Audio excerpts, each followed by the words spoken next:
Hello दोस्तों, welcome to horror vibes. आज मैं आपको फॉरेस्ट रेंजर की कुछ घटनाएं बताने वाला हूं।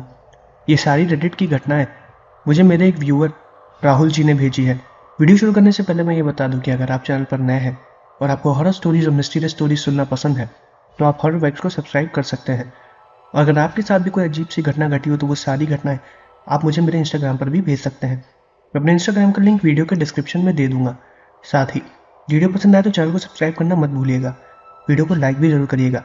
मुझे कमेंट करके ये बताइए कि आपको वीडियो कैसी लगी और मैं अगली वीडियो किस टॉपिक पर बनाऊं। तो ज़्यादा टाइम ना लेते वीडियो करते हैं शुरू और खो जाते हैं अंधेरों में। ये पहली घटना रिचर्ड नाम के एक रेंजर के साथ घटी थी और अब आगे की घटना मैं आपको रिचर्ड के पॉइंट ऑफ व्यू से बताऊंगा। मेरा नाम रिचर्ड है। मैं अलबामा के साउथ फॉरेस्ट जंगलों की तरफ फॉरेस्ट रेंजर का काम करता था। ये घटना मेरे साथ 2003 में घटी थी और 2012 के बाद मैंने फॉरेस्ट रेंजर का वो काम छोड़ दिया। लेकिन 2012 तक मैंने इस घटना के बारे में कभी भी पब्लिकली किसी को भी नहीं बताया।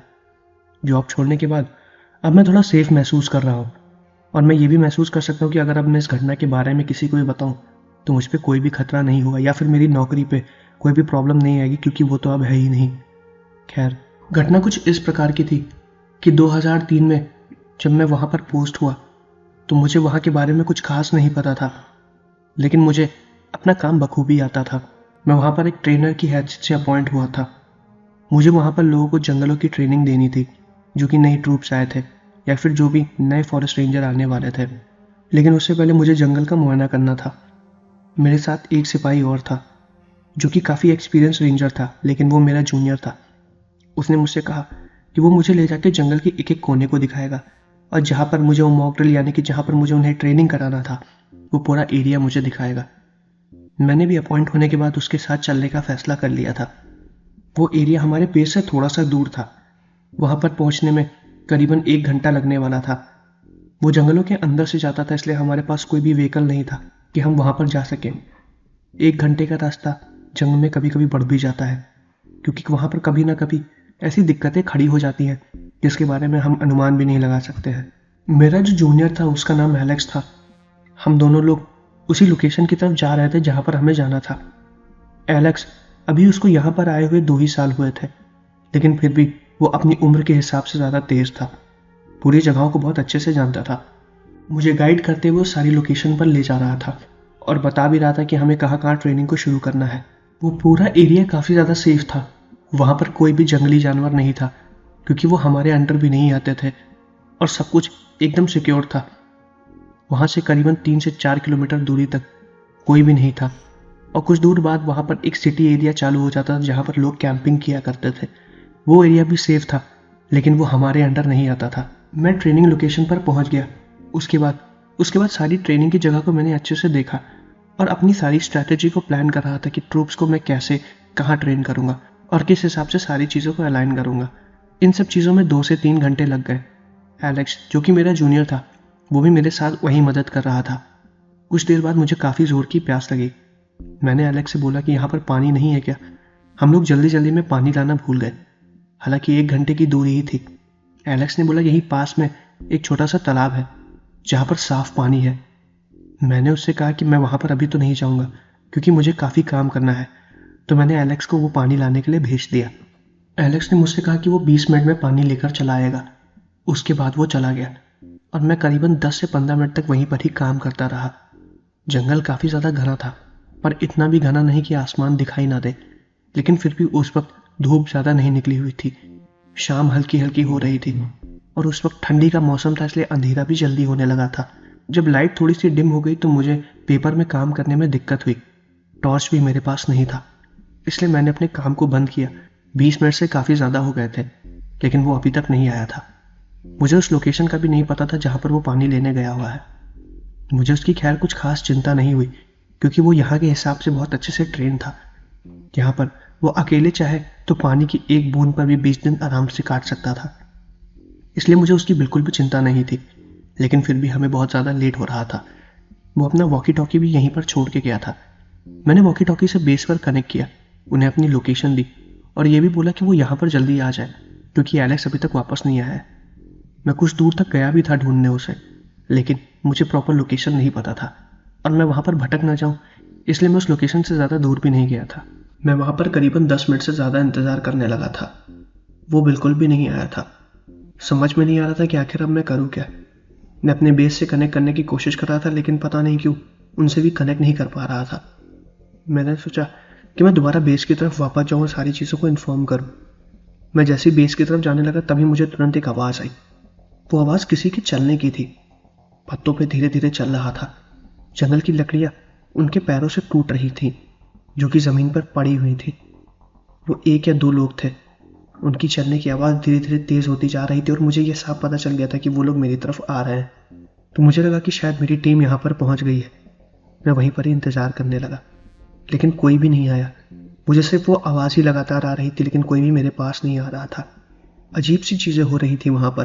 फिर मैं खुद ही उन आवाज़ के पीछे गया। देखा तो वहाँ पर कोई भी नहीं था। वो आवाज़ भी बंद हो गई थी। जहाँ पर मैं पहले खड़ा था, मुझे दोबारा वहाँ पर किसी की आवाज़ आई। मैं तुरंत उस तरफ घूमा। वहाँ पर कोई और नहीं, एक छोटी सी बच्ची थी जिसकी उम्र करीब 11 या 12 साल की थी।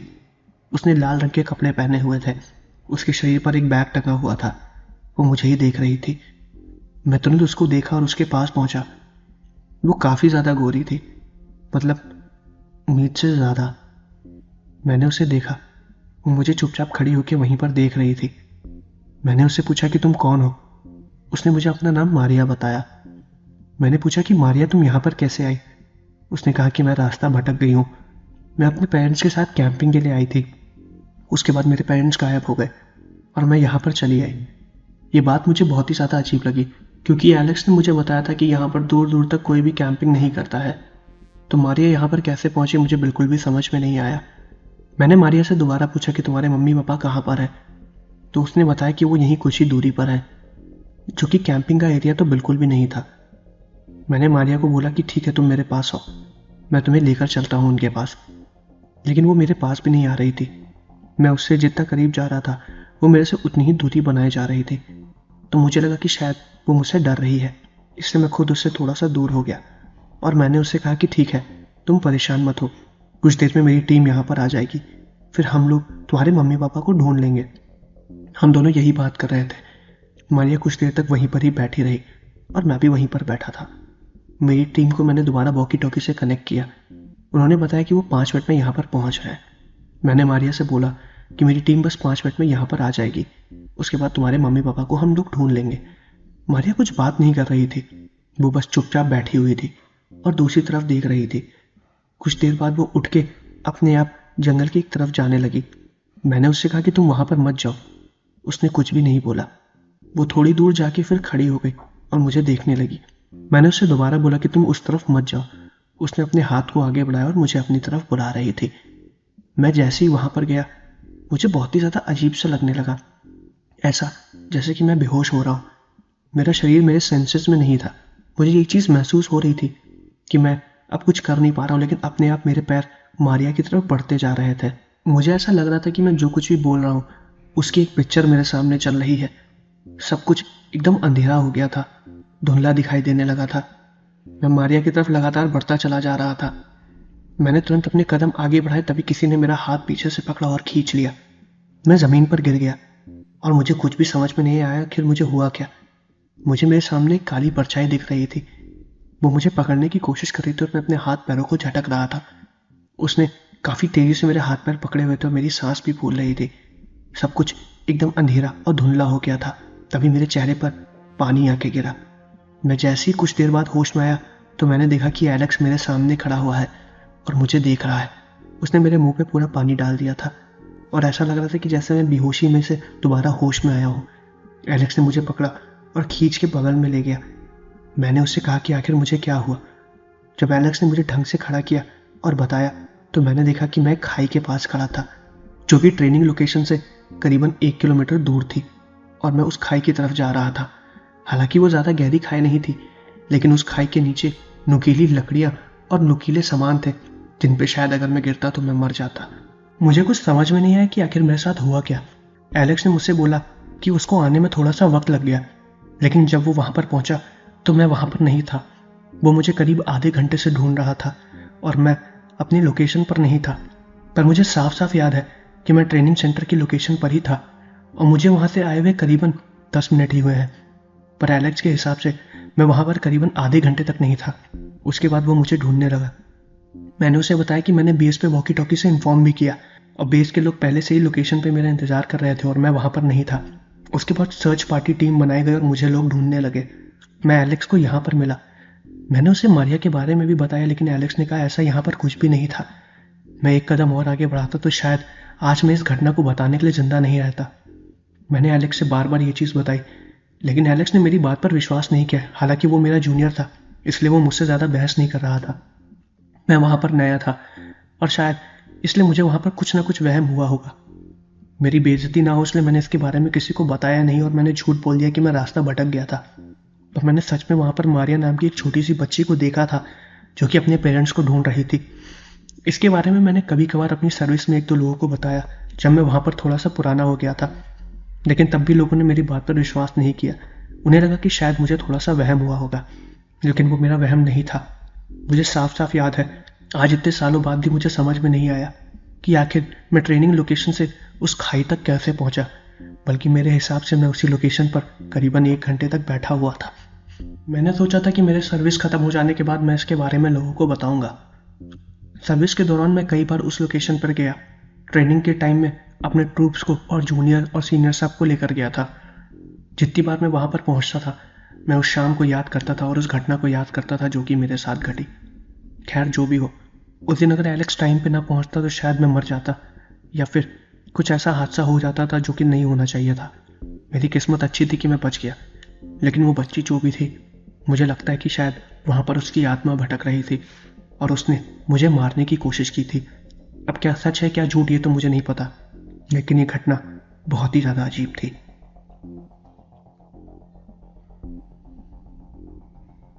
तो दोस्तों ये थी फॉरेस्ट रेंजर के साथ घटी एक पहली घटना। अब मैं आपको एक दूसरी घटना बताने वाला हूँ। ये दूसरी घटना पाउल नाम के एक रेंजर के साथ घटी थी और अब आगे की घटना मैं आपको पाउल के पॉइंट ऑफ व्यू से बताऊंगा। मेरा नाम पाउल है। मेरी ज्वाइनिंग का पहला डेट नवाजो रिजर्वेशन के पास ही था। मैं वहाँ का एक फॉरेस्ट रेंजर बनने वाला था। मेरी कुछ दिनों में ट्रेनिंग स्टार्ट होने वाली थी। ट्रेनिंग स्टार्ट होने से पहले हमें सारी चीज़ों को दिखाया गया कि हमारी ट्रेनिंग कहाँ पर होगी। वो जगह बहुत ही ज़्यादा अच्छी थी। मुझे हमेशा से एक रेंजर बनना था। मेरे डैड भी एक फॉरेस्ट रेंजर थे और मैं अपने डैड को बहुत ज़्यादा पसंद करता था। मैं अक्सर उनके द्वारा बताई गई कहानियों को सुनता था और मुझे वो सब सुनने में मज़ा भी आती थी कि कैसे वो अपने दोस्तों के साथ रात में फॉरेस्ट के अंदर कैंपिंग किया करते थे।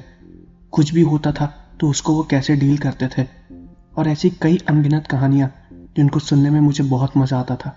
और उन्हीं कहानियों को सुनने की वजह से मैं भी फॉरेस्ट रेंजर बनना चाहता था। जब मेरे पिताजी को पता चल गया कि मैं फॉरेस्ट रेंजर बना हूँ तो वो बहुत ज़्यादा खुश हुए थे। कहते थे कि उनकी भी पोस्टिंग एक बार यही नवाजो रिजर्वेशन के पास हुई थी, लेकिन उन्होंने हमेशा एक बात बोली थी कि रात के वक्त मैं कभी भी वहाँ पर ना घूमूं। मुझे पता नहीं आखिर उन्होंने ऐसी बात क्यों बोली थी, लेकिन उन्होंने इस चीज़ का मुझे कभी डिटेल नहीं बताया और ना ही मैंने कभी जिक्र किया। मैंने उनसे पूछने की भी बहुत कोशिश की, लेकिन वो अक्सर टाल दिया करते थे। पता नहीं उनको वहाँ पर आखिर क्या दिखता था। खैर, इन सब चीज़ों को साइड में रखते हुए अपनी ट्रेनिंग के पहले दिन पे मैं पहुँच गया। हमें अच्छे से इंस्ट्रक्शन दिए गए, हमारी ट्रेनिंग भी हुई और हमें पूरी रात वहीं पर ही रखा गया था। वो जगह रात में बहुत ही ज़्यादा अजीब थी। दिन में और रात में वहाँ पर बहुत ही ज़्यादा फर्क था। दिन के वक्त वो जितना खूबसूरत दिखता था, रात के वक्त वो उतना ही भयानक। भयानक मतलब एकदम शांत, जैसे वहाँ पर कोई है ही नहीं। पूरी दुनिया में बस वो आखिरी जगह बची हो, कीड़े मकोड़ों की आवाज़ भी नहीं। उस वक्त हम करीब 10 लोग थे। हम सब लोग एक दूसरे को जानते नहीं थे, लेकिन हमें ऐसी ट्रेनिंग दी गई थी कि हम आपस में एक दूसरे से मेलजोल बढ़ा भी रहे थे और सब लोग बहुत ही ज़्यादा खुश थे क्योंकि सब लोगों के लिए वो एक बहुत ही अलग एक्सपीरियंस था। हालांकि हमारी ट्रेनिंग बहुत ज़्यादा टफ थी। हमारी ट्रेनिंग को करीबन 2 हफ्ते हो चुके थे। फिर हमें एक और टास्क मिला कि हमें रात में उसी नवाजो रिजर्वेशन जंगल में किसी को रेस्क्यू करना है। वो कोई रियल टास्क नहीं था, बस हमारी ट्रेनिंग का एक हिस्सा था। उस टास्क में हमें एक आदमी को ढूंढना है जो कि जंगल में खो गया है और वो आदमी कोई और नहीं, हमारा ही ट्रेनर था। उसने हमें टास्क दिया था कि जो भी हम में से उसे जल्दी ढूंढेगा उसको कुछ पॉइंट्स मिलेंगे जो कि हमारी ट्रेनिंग के स्कोर में आगे गिने जाएंगे। और सब कुछ एकदम अच्छा था। हम लोग उस वक्त करीब 10 लोग थे। हम लोगों ने 2-2 का ग्रुप बनाया, 5 ग्रुप तैयार थे और हमें हमारे ट्रेनर को ढूंढने के लिए रात में ही निकलना था, क्योंकि रात में चीज़ें एकदम बदल जाती हैं और भी ज़्यादा टफ हो जाती हैं। तो हम लोग ऐसे ही अपने ट्रेनर को ढूंढने के लिए, ट्रेनिंग को कंप्लीट करने के लिए रात में निकले। उस वक्त हमारे लिए अलग अलग रूट भी डिसाइड किया था कि हम लोग किस रूट से जाएंगे। मेरे साथ मेरा एक पार्टनर जॉन था और हम दोनों एक साथ उस ट्रेनिंग को कंप्लीट कर रहे थे।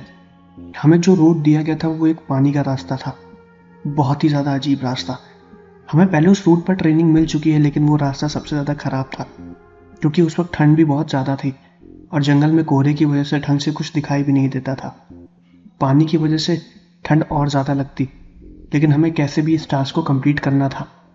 हम लोग उस रास्ते पे पहुंचे जहाँ पर तालाब था। तालाब के पास हमारी ट्रेनिंग अक्सर दिन में हुई है, रात के वक्त हमारी ट्रेनिंग वहाँ पर नहीं हुई। वो कोई बहुत बड़ा तालाब नहीं था, बस एक छोटा सा ही तालाब था, लेकिन बहुत ही ज़्यादा गहरा था। जब हम लोग उस तालाब के पास से गुजर रहे थे तो हमें वहाँ पर एक झंडा गड़ा मिला, जो कि येलो रंग का था, जिससे हमें साफ ये पता चल गया था कि हम सही डायरेक्शन में हैं।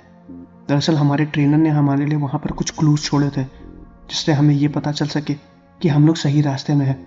हमें रास्ते भर में करीबन 10 क्लूज को ढूंढ ढूंढ के कलेक्ट करना था, ताकि इससे ये पता चले कि हमारी सर्चिंग बहुत बढ़िया है और हम लोग रात के अंधेरे में भी छोटी छोटी चीज़ों को ढूंढ के अपने शिकार तक, या फिर हमें जिसको ढूंढना है वहाँ तक पहुँच सकते हैं। बेसिकली उस ट्रेनिंग का यही मतलब था। सब कुछ एकदम सही जा रहा था। तभी मेरे दोस्त यानी कि मेरे पार्टनर जॉन ने बोला कि उसको पानी के अंदर कोई चीज़ दिखाई दी। मैं तुरंत पानी के अंदर देखने लगा। उस वक्त हमें पिस्टल भी दी गई थी, लेकिन हमें गोलियां चलाने की कोई भी परमिशन नहीं थी। हमें गोली सिर्फ तभी चलानी थी जब बहुत ही ज़्यादा डेंजर हो।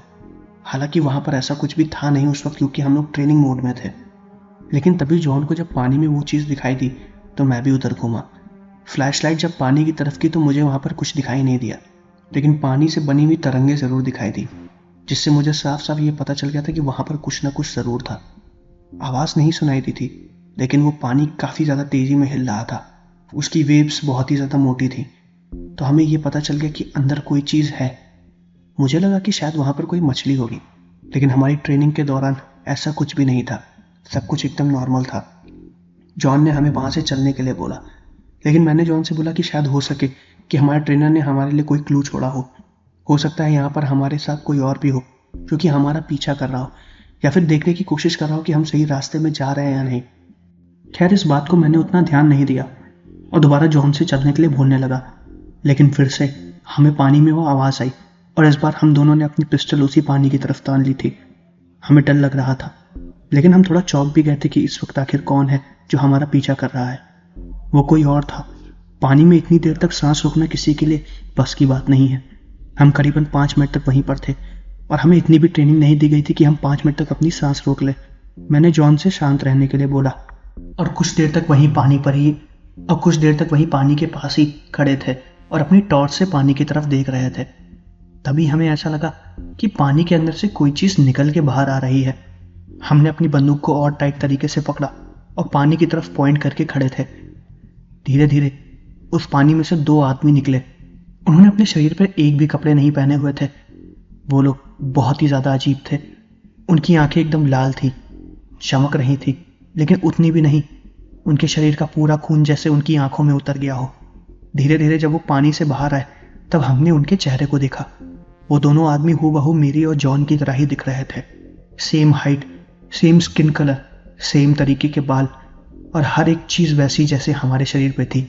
हर वो निशान, घाव जो ट्रेनिंग के दौरान हमारे शरीर पर लगे थे, सब कुछ हूबहू वैसे ही थे। मैं और जॉन ये देख के एकदम हैरान हो गए। उन्होंने हमें कुछ किया नहीं, वो बस पानी से निकल के दूर खड़े होकर हमें देख रहे थे। मैंने और जॉन ने कुछ देर के लिए अपने कदम को पीछे बढ़ाया और वो हमारी तरफ बढ़ रहे थे। शायद वो हम पे हमला करने वाले थे, लेकिन उनकी चलने की रफ्तार बहुत ही ज़्यादा धीमी थी। वो अपने कदम को धीरे धीरे बढ़ा रहे थे और हम काफ़ी ज़्यादा तेज़ी से भागने की कोशिश कर रहे थे।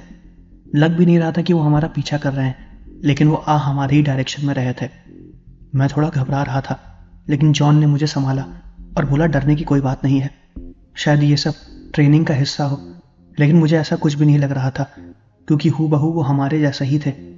जो जॉन की तरह दिख रहा था वो जॉन के पास गया और उसने जॉन के गले को खूब जोर से दबा दिया, और जो मेरी तरह दिख रहा था वो अभी तक मेरे पास पहुंचा नहीं था। जॉन जब उसके पास गया तो उसने देखा कि वो जॉन को गला दबा के मारने की कोशिश कर रहा है, इसलिए जॉन ने अपने आप को छुड़ाने की कोशिश की और साथ में मैंने भी उसे पकड़ा। उसकी पकड़ काफ़ी ज़्यादा तेज और मजबूत थी। ऐसा लग नहीं रहा था कि वो कोई इंसान है, जैसे लग रहा था कि वो कोई मशीन है या उसका हाथ पैर एकदम लोहे का था।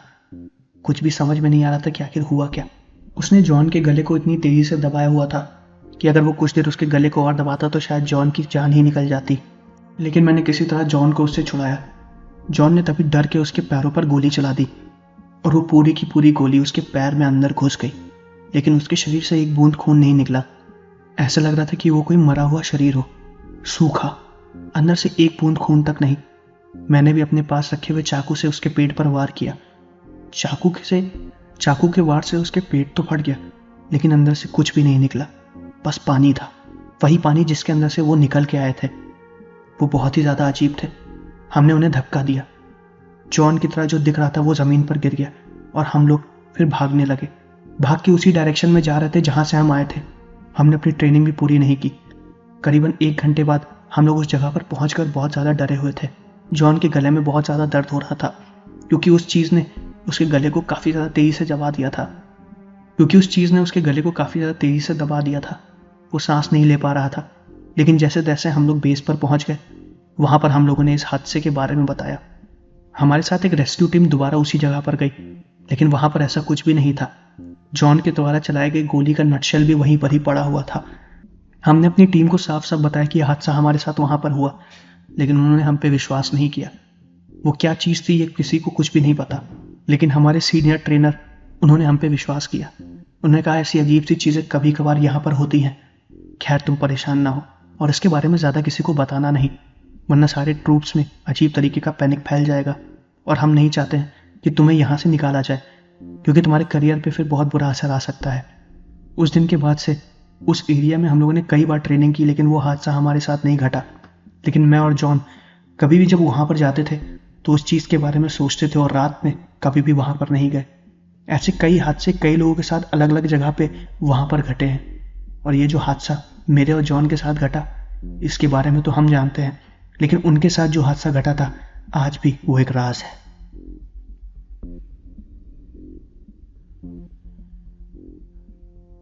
तो दोस्तों ये थी फॉरेस्ट रेंजर के साथ घटी 2 घटनाएं। मैं आशा करता हूँ कि आपको वीडियो पसंद आई होगी।